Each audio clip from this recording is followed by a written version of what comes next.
Bonjour Cécile. Alors aujourd'hui nous sommes chez Opcalia et nous allons comprendre comment est-ce que l'on fait de la RH en mode agile, n'est-ce pas? Tout à fait. Alors, RH et mode agile, comment on a fait à Opcalia?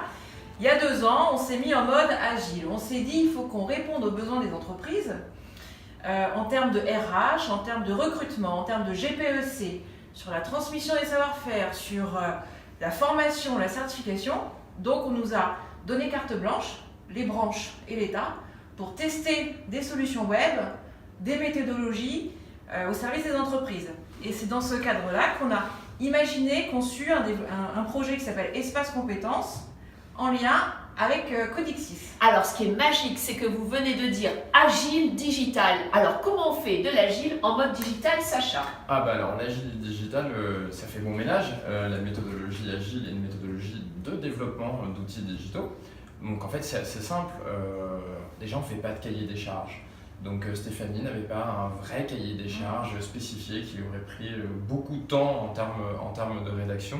Mais on écoute les utilisateurs, on identifie les besoins des utilisateurs et on les retranscrit dans ce qu'on appelle des user stories.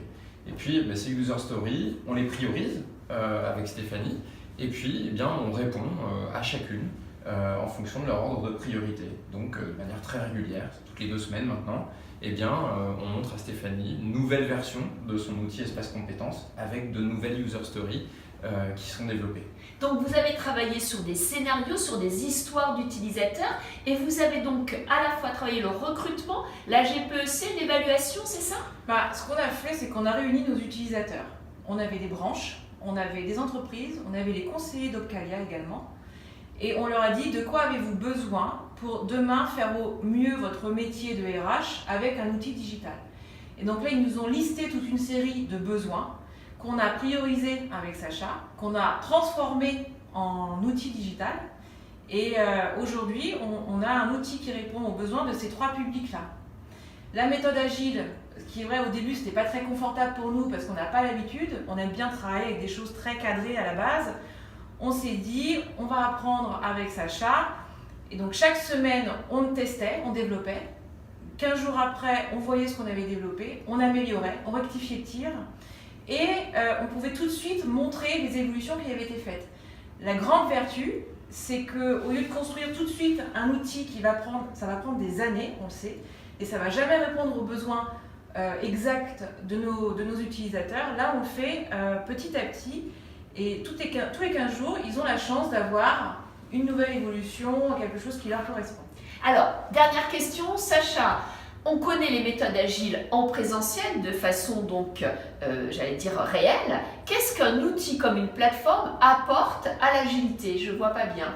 Alors, l'outil a été développé en agile. Maintenant, c'est vrai qu'on ne vient pas forcément présenter de manière physique l'outil à Stéphanie ou son équipe. Donc on utilise des outils communs pour prioriser les user stories, prioriser nos tâches, parfois demander à Stéphanie de faire un choix entre telle ou telle tâche et puis de se dire sur 2 semaines on n'aura peut-être pas le temps de tout faire, donc qu'est-ce qu'on priorise, qu'est-ce qu'on fera plus tard.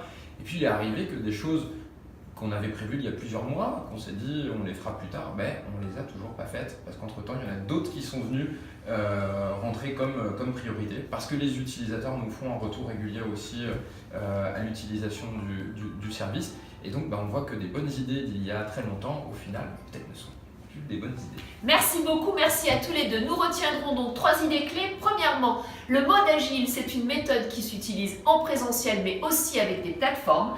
Deuxième idée, la RH en mode agile, c'est possible, du recrutement à la GPEC à l'évaluation et la gestion des carrières. Oui, il faut tenter et tester. Et troisièmement, un bel exemple ici nous montre qu'en fait, c'est l'utilisateur avec le prescripteur, ici Opcalia, qui décide en temps réel et qui en fait évolue avec bien sûr un prestataire. Merci, à bientôt. Au revoir, merci.